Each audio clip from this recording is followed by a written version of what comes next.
नमस्कार। जम्मू कश्मीर के पूर्व 2 हाई रैंकिंग आईएएस ऑफिसर से जुड़े मसले को लेकर दिल्ली हाई कोर्ट में एक बड़ी लीगल डेवलपमेंट हुई है। जम्मू कश्मीर के former chief secretary Arun Kumar Mehta ने एलिजेड जल जीवन मिशन स्कैम के खिलाफ डिफेमेशन केस फाइल किया था और अब कोर्ट ने सभी डिफेंडेंट्स को नोटिस इशू कर दिया है। इस पूरे मैटर में एलिगेशंस काफी सेंसेशनल थे, कभी 1000 करोड़ का स्कैम तो कभी 14000 करोड़ का, लेकिन अब कोर्ट में ये सारी बातें फैक्ट चेक के अंदर आ रही हैं। तो चलिए समझते हैं कि पूरा मसला क्या है। अरुण कुमार मेहता ने 2.55 करोड़ का डेफेमेशन सूट फाइल किया है। उनका कहना है कि जल जीवन मिशन को लेकर जो स्कैम का नैरेटिव बनाया गया वो फैब्रिकेटेड था, मिलिशियस था और एविडेंस फ्री था। इस केस में की रिस्पोंडेंट है retired IAS officer Ashok Kumar Parmar, जिन पर यह एलिगेशंस क्रिएट और सर्कुलेट करने का आरोप लगाया गया है।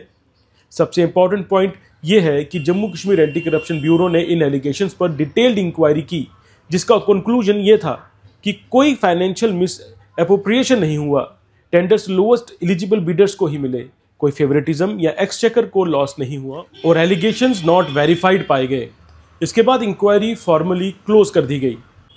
पब्लिक स्टेटमेंट्स में बोला गया कि कंप्लेंट सीबीआई और national commission for scheduled caste को भेजी गई है, पर आरटीआई रिप्लाईज ने क्लियर कर दिया कोई कंप्लेंट फाइल ही नहीं हुई। यानी जो लेटर सर्कुलेट हो रहे थे वो ड्राफ्ट तो हुए, लेकिन उन्हें सबमिट कभी नहीं किया गया।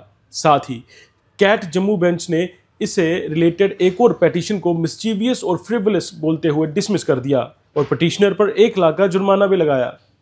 कंप्लेंट के हिसाब से 2022 से 2025 के बीच 26 लेटर सर्कुलेट किए गए और मीडिया में 140 प्लस पब्लिकेशंस ने इन अनवेरिफाइड क्लेम्स को एम्पलीफाई किया। जजमेंट के हिसाब से इसे एक तरह का एको चैम्बर बनाया गया, जहां रिपीटेड एलिगेशंस ने लोगों को ये लगना लगा कि कोई बड़ा स्कैम हुआ है।